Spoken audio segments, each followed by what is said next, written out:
대해서 좀 이야기를 할까 하는데요. 제가 전공이 교보학입니다. 고대 교회사 그리스도교 교보학 그리고 교보학입니다. 그래서 그 부분에 대해서도 좀 이야기를 하고 우리 지금 입교 성사를 지금 하고 있지 않습니까? 그래서 단계적인 입교 예식을 통해서 제가 세례 성사를 준비하고 있는데 그런 것들이 언제 어떻게 이렇게 만들어졌는지에 대해서도 조금 이야기를 하면서 사승특강을 이어갈까 합니다. 먼저 시작 기도로 성모송 바치고 하도록 하겠습니다.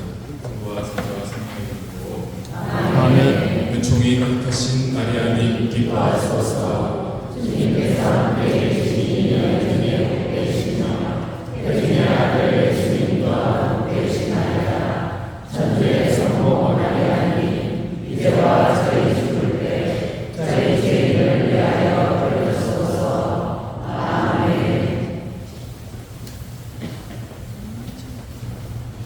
이 학문은 이러한 다양한 학문의 분과들이 체계화가 되기 이전에 곧 그리스도교가 태동하기 시작할 때부터 8세기까지의 신학이 상호작용을 한 모든 분야에 관심을 가집니다.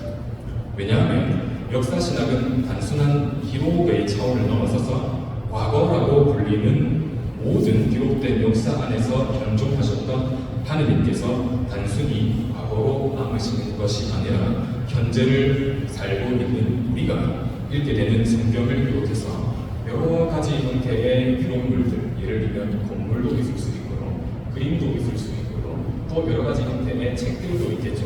그런 것들과 상호작용을 하면서 하느님과 대화를 하고 있다고 표현하겠습니다. 그래서 그분의 현존이 드러나는 모든 인간사회의 현상, 그 모든 것들이 역사 신학의 핵심 연구 주제라고 하겠습니다. 고대 교회사와 교보학은 그래서 우리와는 한 1000년 가까이 시간적으로 공간적으로 분리되어서 살았던 사람들, 그들에게 현존하셨던 하느님의 이야기가 오늘날을 살아가는 우리에게는 어떠한 의미인가를 생각해보면서 다시금 그 텍스트들과 상호작용하는 것이다 라고 하고, 그 상호작용을 통해서 그리스도교의 신앙의 정수를 배워간다라고 할 수 있겠습니다. 그래서 우리는 교부 문헌들을 그리스도교 신앙의 원천이라고 부르고, 교부 문헌들의 이름들을 보면은 그런 것들을 조금 확인할 수 있습니다. 예를 들면 독일어권에서 나오는 교부들의 문헌은 폰테스 크리스티아니라고 하죠. 폰테스 하면은 원천이 뜻이 되고, 크리스티 하면은 그리스도교의 원천 이렇게 되겠습니다. 프랑스어로는 수스크레티엔이라고 표현을 합니다.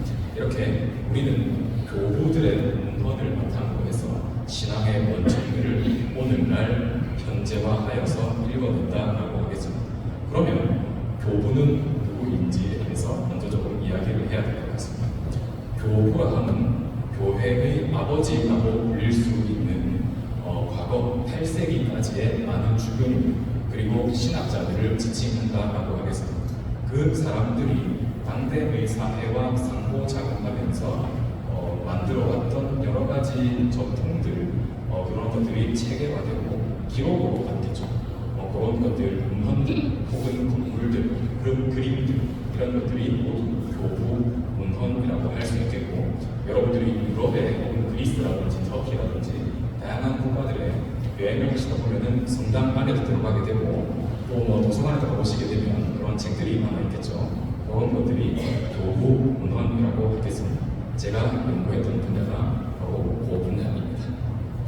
오늘 강의에서는 사순 시기의 본질적인 의미와 단계적 입교 예식의 탄생에 대해서 역사신학적으로 조금 조명해 볼까 합니다.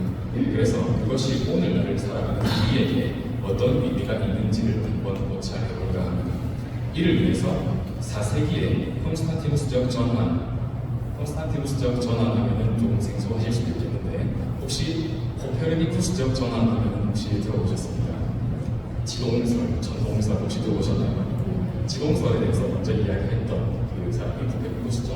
그래서 그런 획기적인 전환을 이뤘던 것을 코페르니쿠스적 전환이라고 하는데, 이게 제 분야에서는 콘스탄티누스적 전환이라고 합니다. 이 콘스탄티누스는 어떤 황제의 이름이거든요. 그래서 그 부분에 대해서 조금 이야기를 하면서 이야기를 이어가도록 하겠습니다. 3세기 말쯤 되면 이제 로마 제국이 어느 정도 이렇게 좀 형성이 되어 있고 상당히 넓은 영토를 가지고 있었다라고 하겠습니다. 넓은 영토를 가지게 되면 되게 많은 침략들을 받게 되지 않겠습니까? 침략들을 받게 되면 국가가 안정화되기가 힘들겠죠.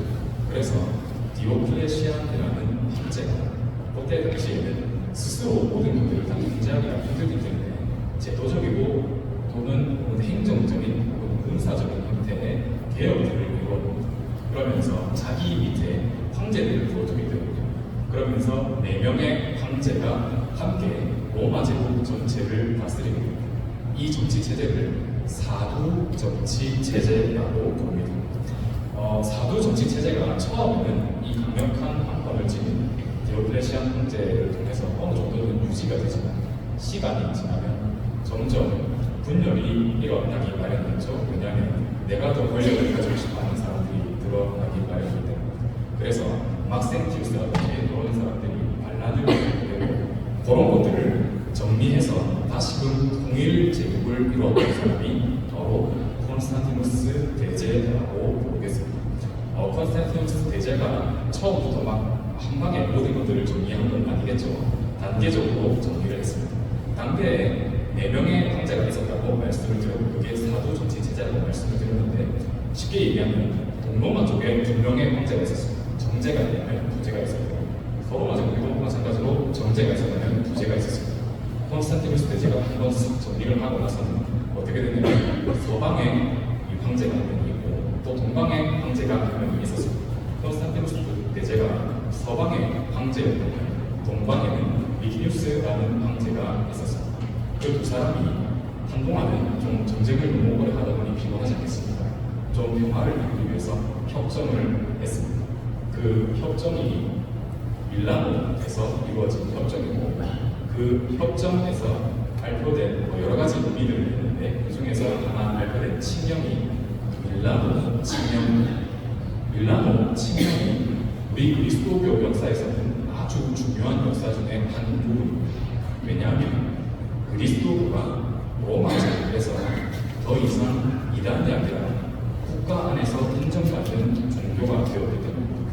그것이 왜 중요하냐면 공인된 종교가 아닌 경우에는 여러 가지 소문들에 의해서 박해의 대상이 있을 수 있습니다. 그 박해의 대상이 되게 되면 많은 사람들이 순교를 하게 되겠죠. 그런데 국가가 한번 종교로 인정하게 되고 나면 이제 박해가 일어나지 않게 되는 것입니다. 박해가 일어나지 않게 되면 더 이상 순교가 많이 일어나지 않게 되겠죠. 그렇게 되면 신학적인 전환들이 이루어질 수도 있고 또 제도적인 차원에서도 좀 다른 방향으로 흘러갈 수 있다고 말씀드리겠습니다. 콘스탄티누스 대제가 324년에 리키니우스 황제를 이기고 그 사람을 죽이고 완전히 황제가 단독 황제가 됩니다. 그러면서부터 제국을 조금 자기도 안정화시켜야 되겠잖아요. 그래서 좀 여러 가지 고민들을 그러다가 그리스도교를 조금 이용해야겠다라고 생각을 합니다. 그러면서 그리스도교를 통해서 어느 정도 제국의 안정을 위하고자 그리스도교를 국가의 한 기관처럼 생각하기 시작합니다. 그러면서 그리스도교의 신학을 상당히 매력적으로 느낍니다. 왜 그랬을까요? 황제는 당시에 다신교 국가였잖아요. 로마 그리스 로마 신학을 들고 시작했습니다. 다양한 황제들이 있었는데 당시의 황제들은 그 한 신하고 자기를 결부시켜가지고 이해를 했습니다. 예를 들면 나는 제우스 신과 연결이 되어 있어 이렇게 얘기하는 거죠. 또는 다른 사람은 나는 헤라클레스와 연결이 되어 있어 이렇게 얘기하는 거죠. 근데 그런 다신교들은 아무튼 신들이 여러 명이 되어 있지 않습니까? 그런데 콘스탄티누스 대제는 유대교를 들고 오기에는 이건 자기들의 신인지의 신이라고 또 좀 애매합니다. 그래서 그리스도교의 신학은 그리스도께서 하느님의 아드님이시라는 것을 보고 나 황제가 하느님 신의 아들인데 내가 그 종교를 이용해서 그리스도교를 조금 안정화시켜야겠다라고 생각을 합니다. 그래서 콘스탄티누스 대제가 그리스도교를 국가 안으로 끌어들이게 되죠. 처음에 그리스도교가 국가 안으로 들어오게 되었을 때 많은 교부들이 반발을 했습니다. 왜냐하면 황제가 너무 많은 전권들을 휘두르고 정책이라든지 이런 것들도 좌지우지했다는 거죠. 그러니까 그리스도교의 신학들이 상당히 불안정하게 됩니다. 그러다 보니까 이 교부들이 그런 것들을 거부하는 형태로 드러나고 했던 것이죠. 그리스도교가 처음에 이 어느 정도 로마 국가 안에서 안정을 이루면서 처음으로 위임받았던 역할들이 있습니다. 어떤 역할들을 했을까요? 오늘날 우리 사회 안에도 여전히 남아있습니다. 사회복지기관들 있죠. 카리타스 이런 형태로 남아있는 여러 기관들이 그리스도가 처음으로 이웃사랑을 실천할 수 있는 공간이 되었고, 그 당시에 로마 제국이 그런 모든 역할들을 수행할 수가 없었기 때문에 그리스도가 이런 기관으로서 그 역할들을 넘겨보고 수행을 하게 됩니다. 그러면서 그리스도교의 영향력이 점점 로마 제국 안에서도 커지게 되죠. 그러면 이 로마의 황제도 이제 그리스도교를 무시할 수가 없게 되는 것입니다. 이런 이야기가 있습니다. 로마 제국은 여러 번 이 다른 민족들의 침입하면서 멸망을 했습니다. 하지만 정신적인 토대였던 그리스도교는 지금 오늘날까지도 그대로 남아있습니다. 그래서 제국은 바뀌었지만 그리스도교는 끊임없이 거기에서 이 모든 사람들의 영적인 원천으로 그대로 유지가 되었고, 이런 것들을 우리는 전체 역사를 관통하는 하나의 이름으로 성령께서 우리 교회를 이끄셨다라고도 이렇게 표현을 할 수 있게 되는 것입니다. 4세기 이전의 세례 신학에 대해서 조금 이야기를 하면서 왜 4세기의 단계적 입교의식이 반드시 필요했는지에 대해서 조금 이야기를 해야 될 것 같습니다. 아까 그리스도교가 국가의 공인 종교가 되기 전에는 박해 대상이 될 수도 있었다고 말씀을 드렸습니다. 그렇게 되면 이렇게 될 수도 있겠네요. 이 그리스도교 신자가 되려면 세례를 받아야 되겠죠. 그런데 이 세례를 그냥 옛날 교부들은 막 주지 않았습니다. 이 사람이 정말 제대로 준비가 되어서 세례를 받을 자격이 있는지를 철저하게 검증했고, 그 기간이 상당히 오래 걸렸습니다. 그래서 그 중간에 박해가 일어나게 되면 순교를 하는 경우도 있었던 것입니다. 아까 가운데 제가 잠깐 언급을 했지만, 그래서 피해 세례라는 것이 예비 신자인 경우에 박해를 받아가지고 순교를 하게 됩니다. 그 사람들은 세례를 못 받은 것이 아니라 그 죽는 그 순간 피로 세례를 받았다라고 해서 피해 세례이고 신앙을 증거하다 죽은 그리스도인의 한 사람으로 인정을 했던 것입니다. 그런데 4세기에 콘스탄티누스적 전환이 이루어지고 나서는 많은 사람들이 그리스도교로 개종을 합니다. 왜냐하면 황제가 어느 정도 밀어주는 종교인 것처럼 보였고, 또 그리스도교에 많은 혜택들을 줬습니다. 예를 들면 이런 것입니다. 나의 신분이 노예인데 내가 그리스도교 신자가 되면 이 신분을 극복할 수가 있게 되는 것입니다. 그러면 이 낮은 계급에 있었던 사람들이 자신의 현실의 상황을 극복하기 위해서 세례를 받기 위해서 막 몰려왔던 것입니다. 그러니까 이 아주 천천히 이 사람들을 하나하나 다 검증하고 세례를 주려면 너무 힘들었죠. 그러니 어느 정도 체계적인 어떤 세례의 예식 과정들이 필요했던 거죠. 그런데 동시에 다른 양상도 일어나게 됩니다. 이미 로마 시민권을 가지고 있었던 사람들은 급할 게 하나도 없는 것입니다. 그러다 보니 나는 예비 신자로만 등록해도 이미 그리스도인이라고 옛날에 다 인정해줬기 때문에 이게 정리가 안 된 4세기에는 나는 죽기 직전에 세례 받으면 죄가 아닌가, 약간 이렇게 생각을 했습니다. 왜냐하면 세례를 받으면 모두가 죄를 용서받고 하느님 나라에 들어갈 수 있다라고 믿었기 때문이죠. 그래서 계급이 높은 사람들, 특히 대표적으로 황제 같은 사람들은 죽기 직전에 세례를 받았다고 하고, 그래서 병원에서 세례를 받았다고 합니다. 실제로 그랬고, 그런 것들을 본 많은 귀족들이 황제를 따라서 세례를 이루는 풍습들이 일어났는데, 교부들이 이 모습을 보면서 굉장히 기적했죠. 누구는 세례를 받고자 막 찾아와가지고 너무 힘들고, 누구는 세례를 받아야 되는데 세례를 안 받겠다고 계속 미루고 있는 이런 복합적인 상황들이 4세기의 그리스도교의 상황이었고 로마 제국 내의 상황이라고 말씀드릴 수 있겠습니다. 그러면 교부들이 많은 생각들을 했죠. 어떻게 하면은 이 사람들을 조금 설득해가지고 그리스도교 신앙을 받게 하고 또 이 사람들을 막 막무가내로 세례를 주는 것이 아니라 어느 정도 좀 체계를 만들까. 콘스탄티누스 대제가 여러 그리스도교 내부적인 문제를 좀 정리하기 위해서 공회를 소집합니다. 그게 첫 번째 보편 공회고 그 공회를 니체아 공의회라고 부릅니다. 니체아 공의회는 325년에 니체아라는 도시에서 열렸고 콘스탄티누스 대제의 소집으로 열리게 됩니다. 콘스탄티누스 대제가 니체아로 부른 이유는 거기에 자신의 별장이 있었기 때문에 자기가 휴가 가가지고 좀 쉬는데 이 자꾸 좀 뭔가 분란이 일어나고 막 이러니까 다른 주교들을 다 거기로 소집하고 싶어요. 그래서 자기 별장이 있는 그 도시에서 그 공회를 열었고 그 공회가 첫 번째 보편 공회. 유감스럽게도 보편 공회를 정의할 수 있는 하나의 어떤 통일된 원칙이라는 게 오늘날에도 여전히 없습니다. 왜냐하면 첫 번째 전년기에는 보편 공회를 소집할 수 있었던 사람이 황제였기 때문에 황제만이 보편 공회를 소집할 수 있었고 2000년기 그 이후의 전년기에 넘어와서야 비로소 교황권이 강화되면서 교황이 보편 공회를 소집할 수 있게 되었죠. 그 전까지는 황제의 어떤 지배 아래 교회가 끊임없이 영향을 받을 수밖에 없는 상황이었습니다. 그 상황 속에서 이 콘스탄티누스 대제가 그리스도를 뭔가 좀 통일하기 위해서는 전례적인 형태의 통일도 좀 필요하지 않는가라는 고민들을 하게 됩니다. 그러면서 당시에 있었던 여러 가지 문제 중에 하나를 보게 됩니다. 그게 바로 부활절 날짜 문제입니다. 부활절 날짜 논쟁이 일어나게 된 원인이 있습니다. 유대인들은 당시에 양력 달력을 쓰지 않았습니다. 당시에 이 음력 달력을 쓰거든요. 음력 달력을 쓰게 되면 어떤 문제가 발생하게 되냐면 1년이 354일입니다. 354일이 되면 우리가 지금 365일이지 않습니까? 3년마다 33일의 차이가 발생하게 됩니다.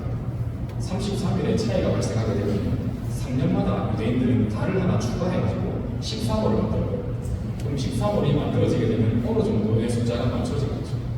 로마인들은 양력을 썼습니다. 당시에 율리우스력이라고 율리우스 황제가 만든 그 달력을 썼거든요. 그러니까 이 날짜 계산이 뭔가 안 맞는 것입니다. 유대 그리스도교인들은 유대인들과 함께 파스카 축제 부활절을 지냈습니다. 그러다 보니까 비싼 달력은 4월달에 보름이 딱 찼을 때 그날은 파스카 축제, 곧 주님의 부활을 지냈습니다.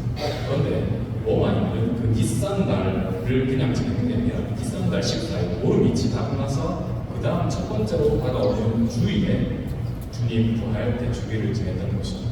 그래서 콘스탄티누스 대제가 이 로마인들과 함께 모든 사람들이 이 부활절 날짜를 통일하자고 초대를 하면서 이 부활절의 날짜를 비싼 날 4월달 또 말하면 충분히 지나고 나서 처음으로 보름이 되고 나서 그 보름에서 처음으로 다가오는 주일을 부활 대축일로 지내게 됩니다. 그러면 오늘 기준으로 하게 되면 오늘날에는 한 3월 25일에서 4월 22일 사이에 부활절이 위치하게 됩니다. 왜냐하면 우리가 음력을 보게 되면 이 충분히 계속 이동하잖아요. 그 기준으로 보게 되면 오늘날 부활절 날짜가 왜 이때는 4월 며칠이었다가 이때는 3월 며칠이었다가 이런 것들이 이해가 되게 되죠. 그러면서 콘스탄티누스 대제가 이걸 좀 정리하기 위해서 편지를 하였습니다. 니체아 공의 마지막에 아프리카 주교들에게 보내는 편지에 하면서 이렇게 표현합니다. 이제 모든 형제들이 이 로마 제국 안에서 로마인들과 함께 주님 부활 대축일을 지냅시다. 그래서 그때부터 교부들이 고민하기 시작한 것입니다. 세례의 신학이 가장 맞아떨어지는 날이 언제인지, 그리고 이 황제의 정책과 가장 맞아떨어지는 것이 언제인지를 고민하게 됩니다. 1세기에서 3세기까지 부활에 대한 여러 가지 기록들이 있지만 보통 많은 교부들이 생각할 때 부활이 가장 정확한 날은 주님 오면 대축일이 아니겠는가라고 고민을 했습니다. 지난번 우리 본당 세례가 언제 있었습니까? 주님 오면 대축일에 있었죠. 이게 사실 교회의 가장 오래된 전통이라고 하겠습니다. 왜냐하면 주님께서 공적으로 현현 드러나시는 날에 옛날에 세례를 다 줬기 때문이죠. 그래서 고난을 했다는 것은 아주 전통을 잘 살렸다라고도 표현하겠습니다. 그런데 아까 말씀드렸다시피 4세기가 되면서 좀 여러 가지 복합적인 상황들이 생겼다고 말씀을 드렸지 않습니까? 그런 복합적인 상황들을 좀 이겨내기 위해서 용어들을 정리할 필요가 있었습니다. 1차적으로 세례를 무지막지하게 죽기 직전까지 이뤘던 사람들을 예비신자라고 불렀다면 이 사람들을 그냥 다 예비신자로만 둘 수는 없는 것이고, 그래서 사순시기 신학을 끌고 들어오면서 주님의 순환과 죽음 그리고 그 부활을 기념하는 세례 바오로 신학이 도입이 되게 되면서 이 사순시기 40일 동안 주님의 세례, 우리의 세례를 준비하는 시기로 정립이 되게 되었죠. 그래서 사순 첫 주일에 우리 모두 무엇을 했습니까? 우리 본당에서 회사 때 선발 예식을 했습니다. 그 선발 예식은 그때 만들어지게 된 것입니다. 선발 예식을 해서 그 선발된 보핀이라고 제가 오늘 예식 때 여러 번 이야기를 했는데, 그 보핀이라는 말이 라틴어 엘렉티에서 옵니다. 그러면서 예식서를 보면 이 엘렉티들에게는 이 40일이 정화와 조명의 기간이라고 표현을 합니다. 이 전통은 동방 전통의 용어에서 옵니다. 그리스말로 정화된 이 혹은 조명된 이 혹은 깨달음을 얻은 이라는 표현이 포티조메노이라는 단어가 있습니다. 포티조메노이 하게 되면 어떤 조명받은 이, 그래서 빛을 받게 되면 볼 수 있게 되죠. 그래서 뭔가를 깨달은 그리스도 안에서는 본다라는 것을 깨닫는다, 이해한다 이렇게 표현을 하거든요. 그래서 포티조메노이라고 부르게 되었고, 이 기간을 정화에 의한 조명된 이 정화와 조명의 기간이라고 부르게 된 것입니다. 이것이 왜 이때 당시에 이 40일을 기준으로 해서 세례에 대한 예식들이 체계화를 이룰 수밖에 없었는가에 대한 신학적인 배경이 된다고 말씀을 드릴 수 있겠습니다. 그렇다면 이런 부분들을 또 한번 던져볼 수 있겠습니다. 이 기록들을 어디에서 찾을 수 있습니까? 여러 가지 문헌들이 있는데 예루살렘 교리서라는 책이 있습니다. 예루살렘의 치릴로라는 주교님께서 쓰신 교리서입니다. 그 교리서에 보면 이 세 가지 파트가 나옵니다. 이 세 가지 파트가 나오는데, 첫 번째 파트는 처음에 계속 세례를 이루려고 했던 사람들을 세례로 끌어들이기 위해서 했던 여러 가지 형태의 관문들이 담겨 있습니다.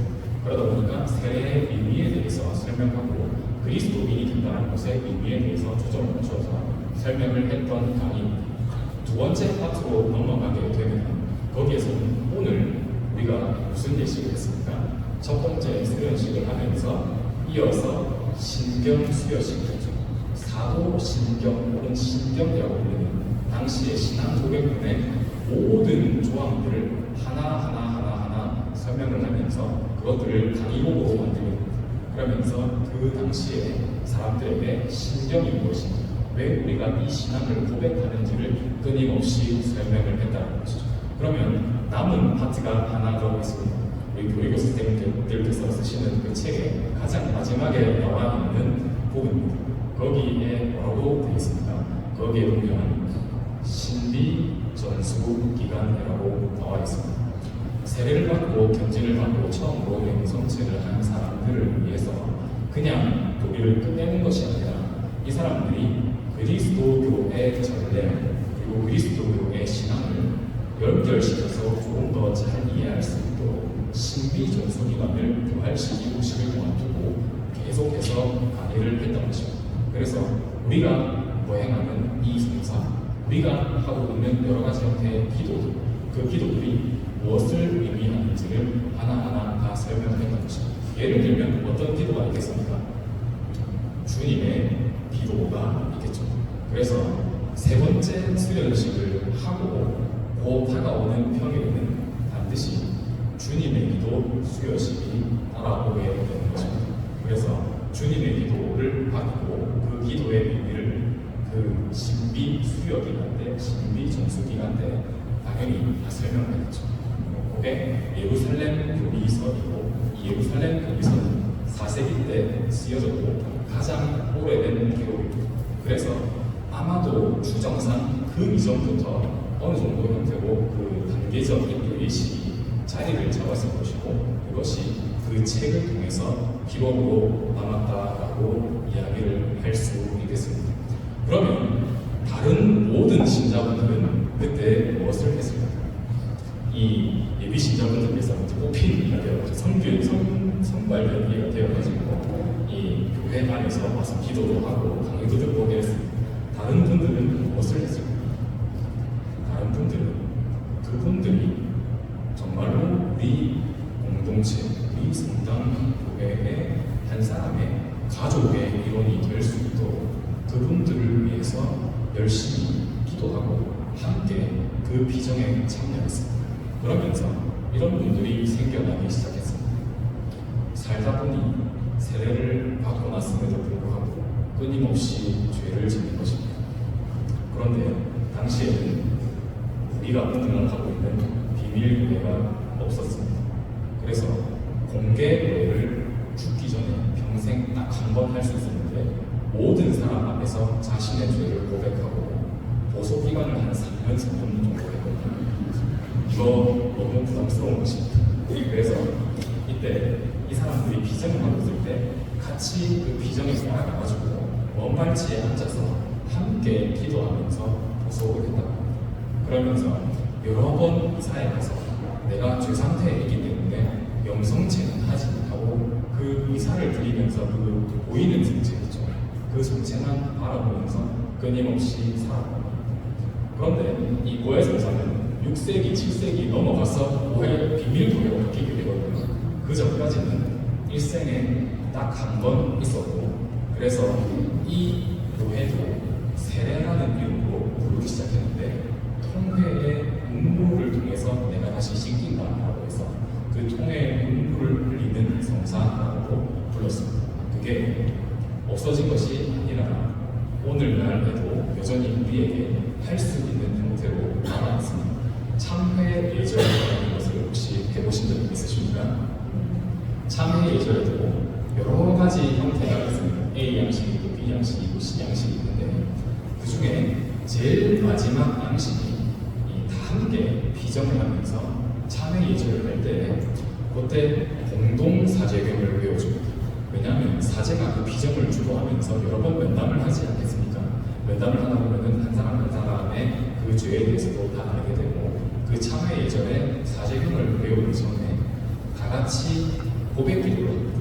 우리가 맨처음 참회 예전에 하는 고백 기도겠죠. 이미 신부님하고 다 얘기가 되기 때문에 그 고백 기도를 통해서 다 함께 죄를 고백하고 생각과 말과 행위로 죄를 많이 지었다고 이렇게 고백을 하죠. 그러고 나서 사제경을 통해서 공동으로 이 사죄를 할 수 있는 그런 형태도 있습니다. 다만 본인이 이제 제대로 비전에 참여하지 못한 경우도 있을 수 있고 또 의도적으로 이제 그런 형태로 해서 이제 신부님하고 제대로 이렇게 면담을 안 하는 경우도 있지 않겠습니까? 그런 사람들은 반드시 그 예식이 끝나고 나서 다시 비밀 교회를 보라고 이렇게 추천을 하고 있습니다. 그래서 많은 그리스도인들이 당시에 이미 세례를 받았음에도 불구하고 본인들이 죄 상태에 있다고 여겼기 때문에 사순시기는 또 하나의 속죄와 참회의 기회가 되었습니다. 속죄와 참회의 기회를 누리면서 여러 가지 일들을 했는데 그 중에 하나가 단식, 절제, 희생, 봉사 이런 형태로 여러 가지 행위들을 해왔습니다. 그런데 저는 오늘날 우리가 사순시기를 살아가면서 이런 행위들을 그냥 기계적으로 반복하는 것은 의미가 없다라고 생각을 합니다. 그리스도인이 된다는 것은 그리스도인으로서 정체성을 끊임없이 생각하면서 살아가는 것입니다. 그리스도인의 정체성에 대해서 오늘 사마리아 여인의 이야기를 들으면서 이런 말씀을 드렸습니다. 그리스도인은 자신의 삶을 통해 자신의 신앙을 증언하는 사람이다. 그리고 그 증언은 나를 빛나게 하는 것이 아니라 내가 하느님의 성전으로서 다른 이들에게 다가갈 수 있어야 되고 내가 완전히 복음의 기쁨이 되어서 그 기쁨을 다른 이들에게 전할 수 있는 되어야 한다. 그러면 내가 복음의 기쁨이 먼저 되어야 하는 것이고, 내가 온전히 복음의 기쁨이 되기 위해서는 하느님인 것과 하느님 아닌 것을 식별해야 합니다. 하느님인 것과 하느님 아닌 것을 식별하기 위해서 우리가 단식도 하고 절제도 하고 또 우리가 평소에 끊임없이 우리 욕구를 채우기 위해서 해왔던 그런 여러 가지 행위들을 끊어내는 것입니다. 그것을 끊어내다 보면 비로소 내가 어디에 방향 지워져 있는지를 깨닫게 됩니다. 그걸 깨닫게 되었을 때 그때 비로소 나의 고개를 하느님께로 돌릴 수 있다. 그래서 그 표현을 메타노이아라고 합니다. 하느님께 회두하다. 그래서 회두를 한다는 것은 이 유다인들의 이스라엘의 이 이집트에서 탈출 사건을 생각해보면 조금 더 쉬울 것 같습니다. 이스라엘 백성들이 광야를 갈 때 어떤 것들을 함께 지고 갔습니까? 많은 것들을 지고 갈 수는 없었을 것입니다. 광야에서 살아남기 위해서는 어떤 머물 수 있는 천막 같은 게 필요했겠죠. 그래서 그 천막을 스콧이라고 부르는데 이 광야에서 하느님의 구원을 가장 강력하게 체험했던 이스라엘 백성들이 그것을 잊지 않기 위해서 끊임없이 하는 축제가 수콧 축제입니다. 그래서 그 천막에서 조금 먹기도 하고 잠도 자고 이 주변의 여러 야생 동물들의 위협을 피하기도 했던 것입니다. 오늘날 우리를 향해서 다가오는 다양한 유혹들이 있을 것입니다. 주님께서 광야에서 유혹을 받으셨던 것처럼 그런 유혹들이 다양하게 있을 것입니다. 그러면 그 유혹을 이겨내기 위한 수코, 그 천막이 우리에게도 필요하다고 말씀을 드리겠습니다. 사순 시기에 우리가 찾게 되는 수콧은 무엇입니까? 누군가에게는 여기 반송성당 성전이 될 수도 있고, 누군가에게는 기도가 될 수도 있을 것 같습니다. 누군가에게는 부모님이 될 수도 있을 것 같고, 누군가에게는 가족이 될 수도 있을 것 같습니다. 그런데 뒤집어 생각해보면 내가 그냥 그 천막을 찾는 존재인 것만은 아닌 것 같습니다. 누군가에게는 내가 그 천막이 되어주어야 할 것 같습니다. 누군가에게는 내가 나의 공간을 내어주면서 하느님의 성전 그 공간을 내어주기도 해야 할 것 같습니다. 사순시기 살아가시면서 나는 지금 어디를 향해 가고 있고, 나는 어떤 천막에 머무르고 있고, 나는 누구에게 천막이 되어주고 있는지, 그래서 그 사람들에게 하느님을 전할 수 있는 도구가 되고 있는지를 한번 묵상해 보시는 사순시기가 되셨으면 좋겠습니다. 제가 9시 00분에 열려있는데 저시가 1분이 지나버렸거든요. 그래서 여기서 마무리